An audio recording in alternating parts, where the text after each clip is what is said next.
Hello dear students, last class में हम लोगों ने आइसोमेरिज्म डिस्कस किया था। कोऑर्डिनेशन कंपाउंड में किस तरह से आइसोमेरिज्म एग्जिस्ट करता है, और आज हम लोग bonding in coordination compound study करेंगे। मैंने लास्ट क्लास में भी आपको बताया था कि 3 थ्योरीज़ हैं जिनको हम यहाँ पढ़ना चाहेंगे। तीनों थ्योरीज़ की अपनी अपनी लिमिटेशंस हैं, जिसकी वजह से वो टाइम टू टाइम रिजेक्ट की जाती रही, लेकिन तीनों के कुछ एडवांटेज भी रहे जिसकी वजह से हम उनको स्टडी करते रहे। तो पहली सबसे आसान थ्योरी जो सबसे पहले दी गई कोऑर्डिनेशन कंपाउंड की, that was Werner's theory of coordination compound. तो हालांकि ये क्वेश्चन सिर्फ एक स्ट्रेट फॉरवर्ड पूछा जाता है क्लास 12th के अंदर, explain the postulates of Werner's theory of coordination compound, या एक आध क्वेश्चन इससे रिलेटेड एनसीईआरटी में पूछ रखा है। तो मैं इस थ्योरी को समझाने के लिए पहले आपसे एक एग्जांपल के थ्रू कुछ कंपाउंड्स का फॉर्मेशन समझाऊंगा, और फिर थ्योरी किस तरह से उन कंपाउंड्स के फॉर्मेशन के ऊपर बेस्ड है ये बात समझाने की कोशिश करूंगा। ये मेरे पास एक कंपाउंड है कोबाल्ट क्लोराइड का, COCl3। एक मेरे पास आयनिक कंपाउंड है ये, जिसमें कोबाल्ट 3+ है और उसके ऊपर 3 क्लोराइड आयन अटैच्ड हैं। Like see here, this one is cobalt chloride, ये कोबाल्ट 3+ आयन है और उसके साथ 3 Cl- अटैच्ड हैं। डॉटेड इसलिए दिखा रहा हूँ क्योंकि आयनिक बॉन्ड है। आप लोगों को पता होना चाहिए आयनिक बॉन्ड को जनरली हम डॉट से दिखाते हैं और कोवेलेंट बॉन्ड को हम स्ट्रेट लाइन से दिखाते हैं। सम टाइम ऐसा होता है कि आयनिक बॉन्ड को भी लाइन से दिखा रखा है, कन्वेंशनली वो इतना अच्छा नहीं होता। कोवेलेंट बॉन्ड्स को ही एक स्ट्रॉन्ग लाइन से, लाइक इस तरह से अगर मैं दिखाऊं तो वो कोवेलेंट बॉन्ड को ही रिप्रेजेंट कर रहा होता है। जनरली हम आयनिक बॉन्ड्स को ऐसे डॉटेड लाइंस के साथ ही दिखाते हैं। कुछ और इम्पोर्टेंट बातें आप लोगों को रिकॉल कराना चाहूँ कि ये क्यों होता है और इससे क्या फ़र्क पड़ता है। तो जब डॉटेड लाइन से आपको कोई स्पीसीज दिखाई गई है किसी से अटैच्ड, मीन्स आयनिक बॉन्डेड है, तो उस टाइम पे उसका कोई पर्टिकुलर डायरेक्शन नहीं होता। मतलब आप इसको देख के ये आभास मत लें कि ये एक ट्रायंगुलर प्लानर स्ट्रक्चर है और 120 डिग्री एंगल होगा। लेकिन अगर मैं यहाँ पे इस तरह से ये कंपाउंड दिखा रहा हूँ, लाइक मैं BCl3 दिखा रहा हूँ आपको प्रेजेंटली, और ऐसे लाइंस दिखा रहा हूँ, तो डेफिनेटली इसको देख के आप समझें कि ये एक ट्रायंगुलर प्लानर स्ट्रक्चर ही होगा 120 डिग्री के साथ। लेकिन यहाँ पे ये सीन नहीं है, क्योंकि आयनिक कंपाउंड नॉन डायरेक्शन, आयनिक बॉन्ड्स जो होते हैं वो नॉन डायरेक्शनल होते हैं, उन बॉन्ड्स की कोई फिक्स डायरेक्शन नहीं होती जैसा कि कोवेलेंट के अंदर होता है। तो इसलिए भी हम जनरली इसको इस डॉट लाइन से दिखाने की कोशिश करते हैं। तो ये हमारे पास कोबाल्ट क्लोराइड था, जिसकी अगर मैं आपसे वैलेंसी पूछूं तो वैलेंसी कंबाइनिंग कैपेसिटी होती है या किसी आयन के ऊपर चार्ज वैल्यू होता है, तो आप कह सकते हैं कि कोबाल्ट की वैलेंसी 3 है। ठीक है, तो वर्नर ने क्या किया, कोबाल्ट क्लोराइड को, उसके सॉल्यूशन को, या मैं कहूँ अमोनिया के 6 मोल्स से ट्रीट किया। जब उसने उसे अमोनिया के 6 मोल्स से ट्रीट किया तो उसने एक प्रोडक्ट पाया, जिस प्रोडक्ट में अगर मैं एक्सेस सिल्वर नाइट्रेट डालूं, एक्सेस AgNO3 डालूं, तो वो 3 मोल AgCl देता, और इन 3 मोल AgCl की प्रेजेंस, मतलब 3 क्लोराइड यहाँ पे आपके पास आयनाइजेशन स्फीयर में प्रेजेंट हैं, इस बात को इंडिकेट करते। वर्नर ने वही कोबाल्ट क्लोराइड लिया, अब की बार 5 मोल अमोनिया उसके अंदर डाले,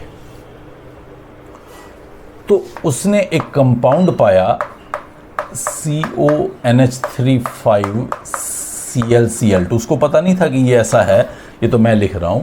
और उस कंपाउंड में जब उसने एक्सेस सिल्वर नाइट्रेट ट्रीट किया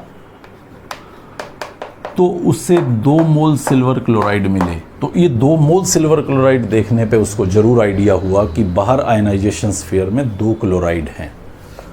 जब उसने इसके अंदर 4 मोल अमोनिया डाला तो उसने पाया कि अब की बार जो कंपाउंड बना है उसमें एक्सेस सिल्वर नाइट्रेट डाले जाने पे सिर्फ 1 मोल सिल्वर क्लोराइड बना। ये उसको पता चल रहा था लास्ट स्टेज का, ये बीच की कहानी का कुछ आइडिया नहीं था अभी। COCl3 पे जब उसने 3 मोल अमोनिया को डाला तो उसके पास जो प्रोडक्ट बना उसमें एक्सेस सिल्वर नाइट्रेट डाले जाने पर कोई प्रेसिपिटेशन ऑब्जर्वेबल नहीं था।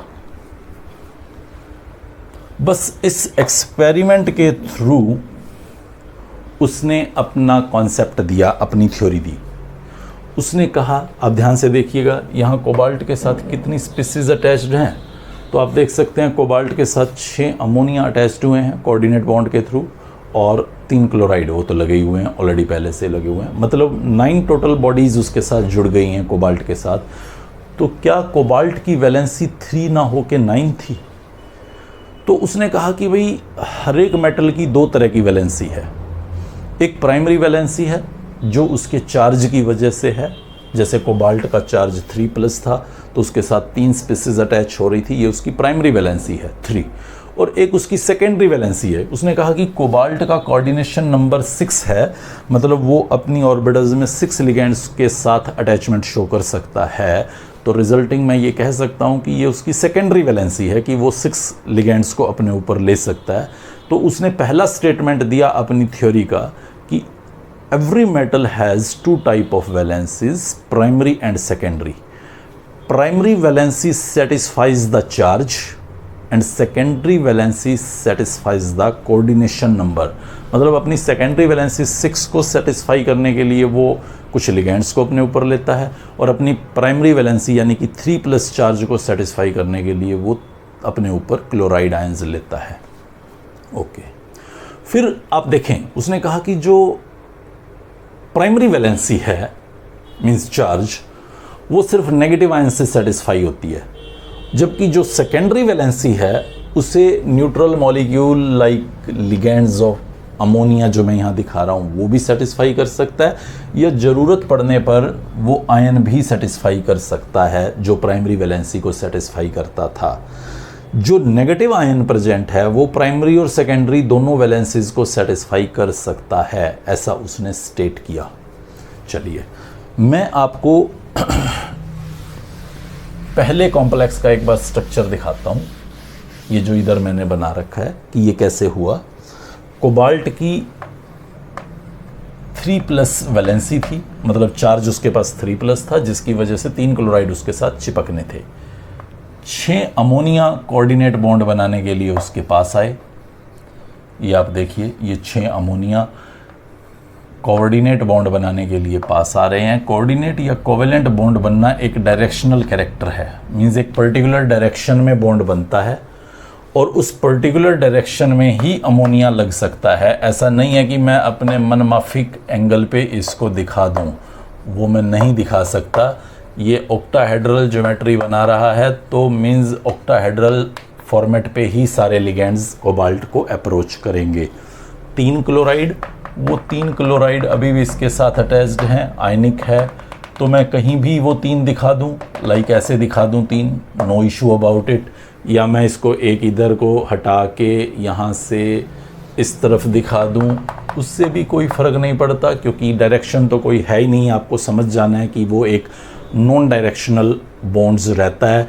ये स्ट्रक्चर मैं आपको दिखा रहा हूँ इस पर्टिकुलर कंपाउंड का, जो सबसे पहले फॉर्म हुआ और 3 क्लोराइड आयन सिल्वर नाइट्रेट के साथ इस आयनिक बॉन्ड को तोड़ के AgCl के प्रेसिपिटेट बना पाए। लेकिन सेकंड स्ट्रक्चर में आप देखें तो क्लोराइड उसके चार्ज को तो अभी भी बैलेंस कर रहा है, बट उसकी सेकेंडरी वैलेंसी कोऑर्डिनेशन नंबर को भी वो सेटिस्फाई कर रहा है, like this. Now I will see, एक अमोनिया कम हो गया तो मैंने एक अमोनिया घटा दिया है, और ये Cl है जो यहाँ पे लगा है, एक पर्टिकुलर डायरेक्शन में लगा है, मतलब कोवेलेंट बॉन्ड बना रहा है या कोऑर्डिनेट बॉन्ड बना रहा है और उसके चार्ज को भी सेटिस्फाई कर रहा है।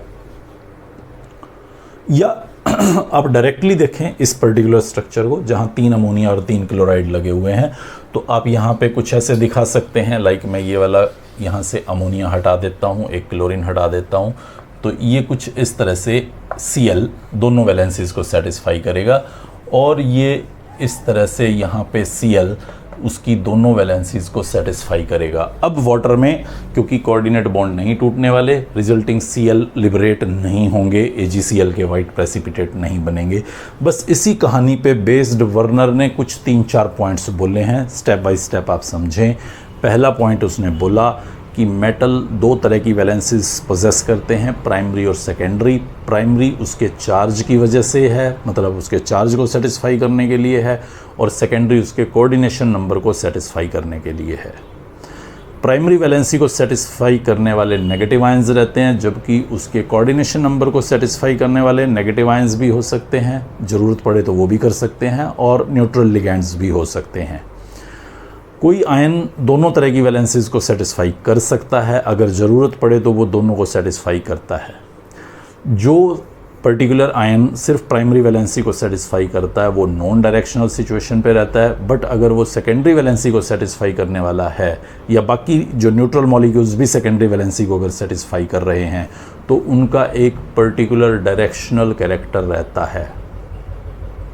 तो ये सारी की सारी बातें इन नटशेल वर्नर्स थ्योरी के पोस्टुलेट्स की फॉर्म में 3-4 आपको ध्यान रखनी होती हैं, और जब पूछा जाता है तो यही 3-4 बातें लिख देते हैं। हालांकि सभी एग्जाम्पल्स पे मैं जाऊं तो शायद सभी एग्जाम्पल्स पे ये थ्योरी उतना सेटिस्फैक्टरीली इस कॉन्सेप्ट को एक्सप्लेन नहीं करती, बट हमें उसके पीछे नहीं जाना, उसकी ड्रॉबैक्स में। हमें पता है वो लिमिटेशंस के साथ है, बट पहली थ्योरी थी, पहला एफर्ट था, इसलिए हम लोग उसको हमेशा देखते हैं कि उसने किस तरह से बॉन्डिंग को यहाँ एक्सप्लेन किया है, किस तरह से वैलेंसीज को एक्सप्लेन किया है। अदरवाइज़ हमारा मेनली क्वेश्चन जो रहता है वो एक और थ्योरी है यहाँ इसको फॉलो करती हुई, and that is valence bond theory. तो चलिए हम वैलेंस बॉन्ड थ्योरी को यहाँ समझने की कोशिश करेंगे। वैलेंस बॉन्ड थ्योरी को समझने के लिए आप इन ऑर्बिटल्स का डिज़ाइन देखें एक बार।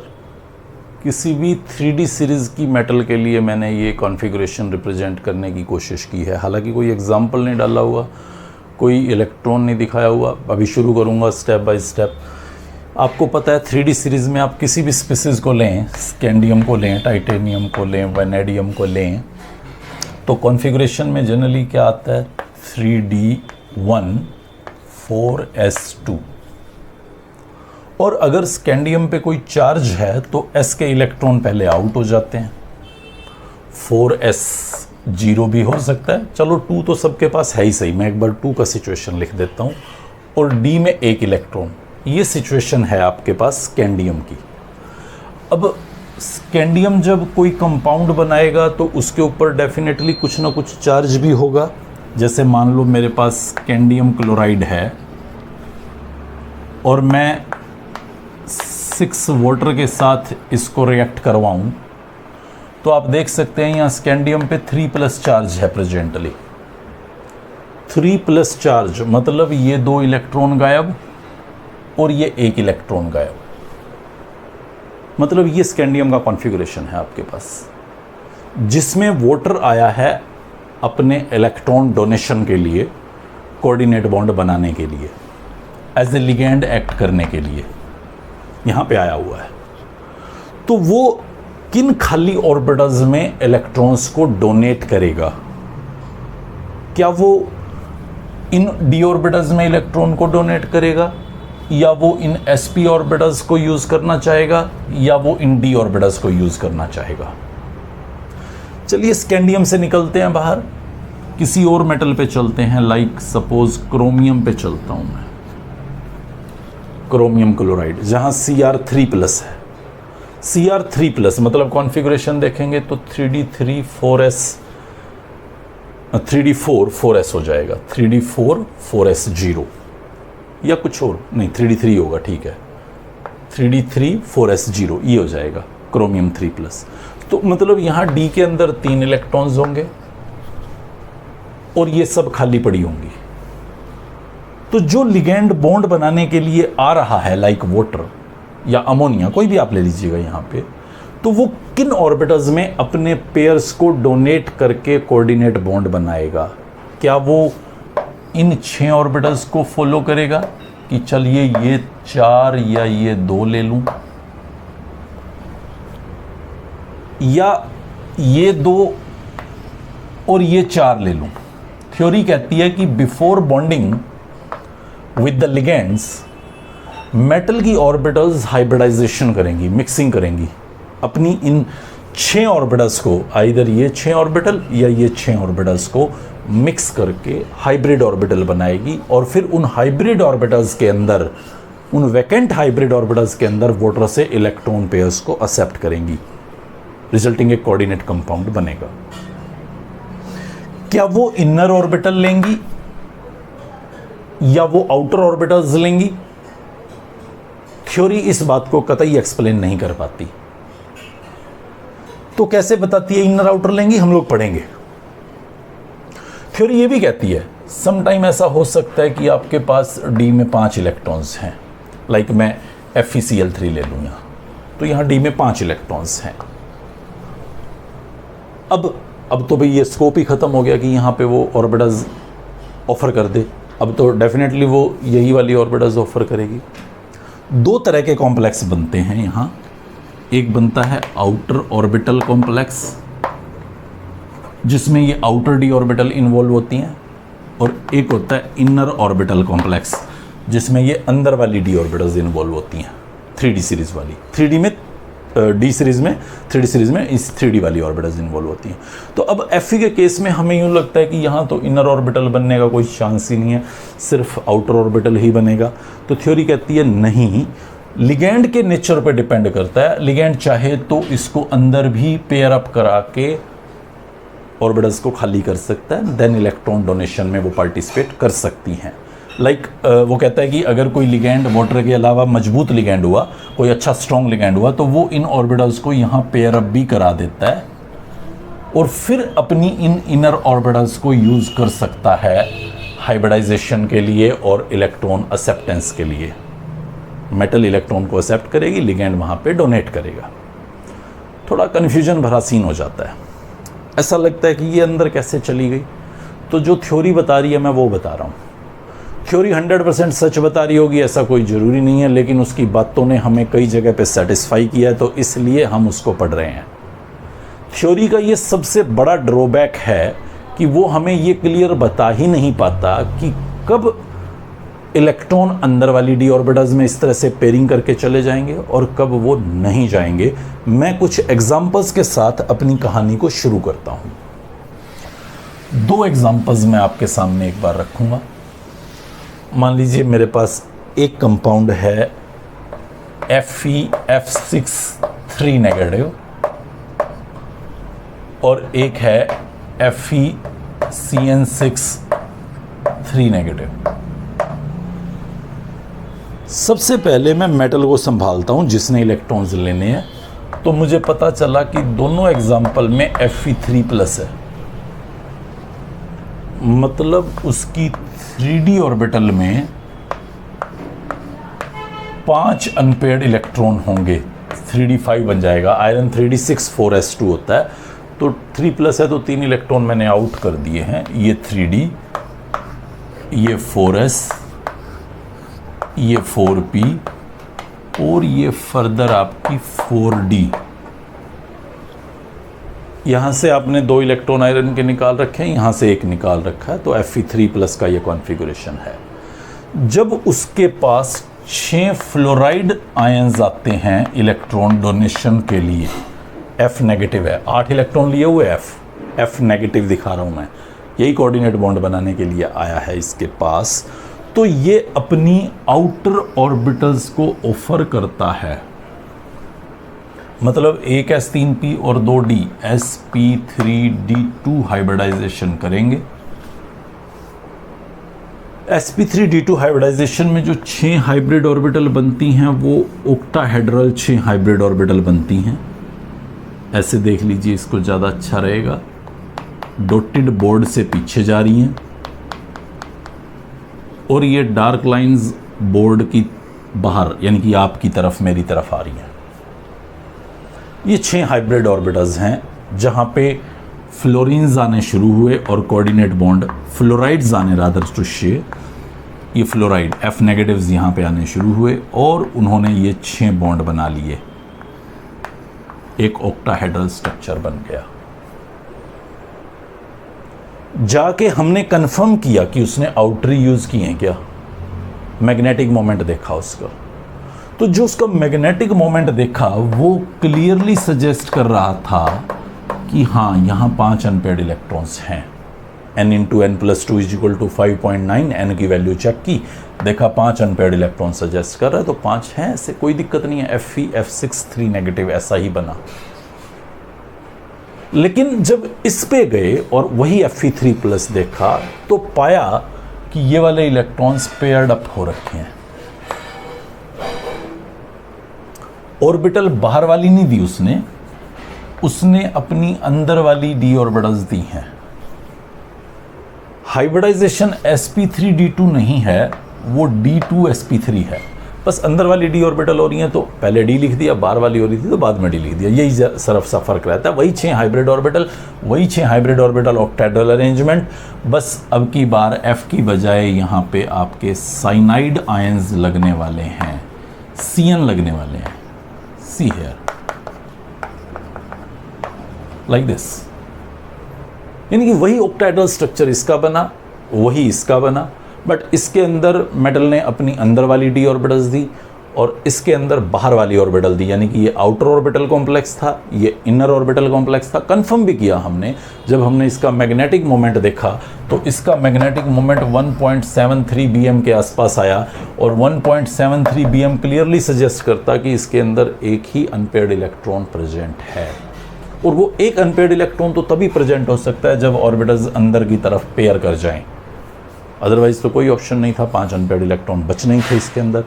मतलब ये वाला इनर ऑर्बिटल कॉम्प्लेक्स है विद लो मैग्नेटिक मोमेंट और ये आउटर ऑर्बिटल कॉम्प्लेक्स है विद हाई मैग्नेटिक मोमेंट। और ये दो अलग अलग तरह के कॉम्प्लेक्स जो आयरन बना पाया वो डेफिनेटली कुछ ना कुछ गड़बड़ यहाँ लिगेंड्स में ही पाएगी। मतलब साइनाइड शायद उतना पावरफुल होगा कि वो ऑर्बिटल्स को पेयर अप करा सकता है, इलेक्ट्रॉन्स को पेयर अप करा सकता है अंदर वाली ऑर्बिटल्स में, और शायद फ्लोराइड वो काम नहीं कर पाया होगा, जिसकी वजह से उसने आउटर ऑर्बिटल बनाया और इसने इनर। और ये बात काफ़ी हद तक हम लोग आगे देखेंगे कि सच भी है कि जो लिगेंड्स हैं वही डिसाइड करने वाले हैं। रादर वो एक फैक्टर हैं जो डिसाइड करने वाले हैं। मेटल भी ऐसे तो डिसाइड करता है, बट वो एक फैक्टर है जो डिसाइड करने वाला है कि कंपाउंड इनर ऑर्बिटल्स में इलेक्ट्रॉन एक्सेप्ट करके बनेगा या आउटर ऑर्बिटल्स में इलेक्ट्रॉन एक्सेप्ट करके बनेगा। एक और केस यहाँ पे मैं पुट करूँ, रादर यहीं बता देता हूँ। FeCN6 4 नेगेटिव कर दूँ तो उस सिचुएशन में Fe2+ बन जाएगा, यानी कि यहाँ पे D के अंदर अब 6 इलेक्ट्रॉन्स होंगे और 6 इलेक्ट्रॉन्स होंगे तो साइनाइड क्योंकि पावरफुल लिगेंड है वो यहाँ पे इलेक्ट्रॉन्स को अंदर डालने की कोशिश करेगा। तो अब ये वही D2sp3 बनेगा, वही ऑक्टाहेड्रल बनेगा, बट अब की बार वो डायमैग्नेटिक बनेगा। ये बहुत बार सवाल पूछा जाता है कि जो ये FeCN6 4 नेगेटिव है, फेरोसाइनाइड बोलते हैं इसको खाली, आगे कोई कैटायन होगा तो उसके अकॉर्डिंग सोडियम या पोटेशियम फेरोसाइनाइड बोलेंगे। ये एक डायमैग्नेटिक स्पीसीज है, जबकि फेरिसाइनाइड यानी कि 3 नेगेटिव वो एक पैरामैग्नेटिक स्पीसीज है। तो आप देख सकते हैं कि जो फेरोसाइनाइड था उसमें 4 नेगेटिव मीन्स Fe2+ था, रिजल्टिंग कोई अनपेयर्ड इलेक्ट्रॉन नहीं बचता था इनर ऑर्बिटल कॉम्प्लेक्स बनने पे, तो वो डायमैग्नेटिक था। जबकि फेरिसाइनाइड में इनर ऑर्बिटल कॉम्प्लेक्स ही बनता था, बट क्योंकि 3+ था, 5 इलेक्ट्रॉन्स यहाँ रहते, तो एक अनपेयर्ड इलेक्ट्रॉन होने की वजह से वो पैरामैग्नेटिक बनता। हालांकि वीकली पैरामैग्नेटिक होता था। FeF6 3 नेगेटिव देखें तो वहाँ भी Fe3+ था, बट वो हाईली पैरामैग्नेटिक निकला क्योंकि वो आउटर ऑर्बिटल कॉम्प्लेक्स बनाता था। चलिए कुछ और एग्जांपल्स को यहाँ पे हम लोग स्टडी करते हैं जो हमें स्लाइट कंफ्यूज कर सकते हैं। तो उसमें मेरे को एक नज़र आता है CONH3 3+ एंड CONH3 2+। ये दो कॉम्प्लेक्स हैं। तो जब मैं यहाँ देखता हूँ कोबाल्ट 3+, इलेक्ट्रॉनिक कॉन्फ़िगरेशन को देखूँ मैं अगर, तो वो आपका 3d6 बनेगा। कोबाल्ट 3+ में 3d6 बनेगा। आप करके देख लेना। 3d7 4s2 होता है। ये आपके वो 6 इलेक्ट्रॉन्स हैं। अगर मैं यहाँ पे अभी एक 4s दिखाना था, एक कंपाउंड और ले लेता हूँ यहाँ कोबाल्ट का ही, यहाँ लिख देता हूँ COF6 3 नेगेटिव। अगर मैं यहाँ पे उसकी नेक्स्ट ऑर्बिटल्स को रिप्रेजेंट करूं तो ये आपका 3D, ये 4s, ये 4p, ये 4d, ये सिचुएशन है। तो अब आप देखें यहाँ पे कोबाल्ट 3+ मैंने यहाँ रिप्रेजेंट कर रखा है, यहाँ पे भी कोबाल्ट 3+ है, जबकि यहाँ पे कोबाल्ट 2+ है इस एग्जाम्पल पे। तो पहले इन दो को एक बार डिस्कस करते हैं। तो मैंने देखा कि जब अमोनिया अप्रोच कर रहा था तो इसने क्या किया, अपने ये इलेक्ट्रॉन्स आगे डाल दिए। आप कहेंगे जी आपने कैसे देखा, तो मैं कह रहा हूँ मैंने तो मैग्नेटिक मोमेंट देखा, बस प्रैक्टिकल जो देख सकता था मैंने वो मैग्नेटिक मोमेंट देखा। और वो मैग्नेटिक मोमेंट क्योंकि यहाँ 0 आ रहा था तो मैं शॉक्ड था कि 4 अनपेयर्ड इलेक्ट्रॉन दिख रहे हैं, मैग्नेटिक मोमेंट तो 0 नहीं आना चाहिए, बट 0 आ रहा है तो डेफिनेटली यहाँ पे कोई अनपेयर्ड इलेक्ट्रॉन नहीं रहा होगा, रिजल्टिंग वहाँ पेयरिंग पक्का हुई होगी। ये ऑर्बिटल्स अब इन्वॉल्व होने वाली हैं, D2sp3। एक इनर ऑर्बिटल कॉम्प्लेक्स बनने वाला है। स्ट्रक्चर क्या होगा अब ज़्यादा मत सोचिए, 6 हाइब्रिड ऑर्बिटल हैं, ऑक्टाहेड्रल ही होगा। इनर ऑर्बिटल यूज हुई हैं, D2sp3 होगा। पैरामैग्नेटिक नहीं होगा, डायमैग्नेटिक होगा, क्योंकि पेयरिंग के बाद कोई अनपेयर्ड इलेक्ट्रॉन नहीं है, कोई अनपेयर्ड इलेक्ट्रॉन नहीं है यहाँ पे। अगर मैं COF63 नेगेटिव को जाके देखता हूं तो उसका मैग्नेटिक मोमेंट इतना है 4.9 के आसपास कि मुझे सजेस्ट करता है कि उसके पास पक्का अनपेयर्ड इलेक्ट्रॉन प्रेजेंट हैं, यानी कि इसने ऐसे एक स्ट्रक्चर फॉर्मुलेट किया हुआ है। ये अंदर वाली ऑर्बिटल्स को यूज़ नहीं कर रहा, पेयरिंग नहीं करा रहा, ये sp3d2 हाइब्रिडाइजेशन दिखा रहा है, बाहर वाली d ऑर्बिटल्स को यूज़ कर रहा है, रिजल्टिंग ये एक आउटर ऑर्बिटल कॉम्प्लेक्स बन रहा है जिसके पास अनपेयर्ड इलेक्ट्रॉन्स हैं और वो हाईली पैरामैग्नेटिज्म शो कर रहा है 4 अनपेयर्ड इलेक्ट्रॉन्स की वजह से। थ्योरी नहीं बता रही ये बात, थ्योरी ने कतई नहीं बताया, पता नहीं मैं कहाँ से निकाल के ला रहा हूँ। क्या मैं डेटाज देखता रहूँगा लगातार, हर एक एग्जाम्पल का डाटा देखूँगा तभी मैं बता पाऊँगा? तो मैं कहूँगा हाँ, काफ़ी हद तक ये बात सच है कि मैं डेटा देख के ही ये बात फाइनल कर पाता हूँ कि वो इनर ऑर्बिटल बनाएगा कि आउटर बनाएगा। फिर भी क्योंकि डाटा तो अब सभी को याद रहने नहीं वाला सभी एग्जाम्पल्स का, तो मैं एक ट्रिक ज़रूर आपको बता रहा हूँ, और विद लॉट ऑफ ड्रॉबैक्स है वो trick, with lot of drawbacks, but मुझे लगता है हमारे 12th के एग्जाम्पल पे वो हमें काफ़ी सेटिस्फाइड रखेगी। और वो क्या है, तो आप ये याद रख लीजिएगा कि जो हैलोजन डोनर लिगेंड्स हैं और जो ऑक्सीजन डोनर लिगेंड्स हैं, अब जैसे हैलोजन डोनर्स में तो आपके 4 हैलोजन ही दिखेंगे आपको, फ्लोरीन, क्लोरीन, ब्रोमीन, आयोडीन। और ऑक्सीजन डोनर में आपको वाटर दिख सकता है, अल्कोहल दिख सकता है, यही दिखेंगे ज़्यादातर। नाइट्रोजन डोनर आते हैं आपके पास, तो नाइट्रोजन डोनर में अमोनिया है, अमीन है, इथिलीन डाइअमीन है, या कार्बन डोनर लिगेंड्स आते हैं, तो कार्बन डोनर में आपके पास CN ज़्यादातर दिखेगा, बट कार्बन मोनोऑक्साइड, कार्बोनिल भी है। तो ये 4 तरह के डोनर्स हमें नज़र आते हैं, लिगेंड्स। तो ये जो 4 तरह के डोनर्स हमें नज़र आते हैं, तो उसमें कार्बन और नाइट्रोजन डोनर्स जो हैं वो ज़्यादा आसानी से पेयरिंग कराने के लिए जाने जाते हैं, जबकि हैलोजन डोनर्स और वाटर वो कभी भी पेयरिंग नहीं करा पाते। मैं फिर बता रहा हूँ, कुछ एग्जांपल्स ऐसे दिख जाएंगे जहाँ पे ये बात हमारी झूठी हो सकती है, बट वो एग्जांपल हमारे लिए इम्पोर्टेंट नहीं है। मैं एक दो यहाँ पे आपको बताऊँ भीगा ताकि हमारी बात कन्फर्म रहे। बट आप इस बात को अगर याद रख लेते हैं तो काफ़ी हद तक वैलेंस बॉन्ड थ्योरी में आप ये फाइनलाइज कर पाएंगे कि कब मेटल अपनी अंदर वाली ऑर्बिटल्स खाली करके देगा और कब वो अपनी आउटर ऑर्बिटल्स को यूज़ करेगा।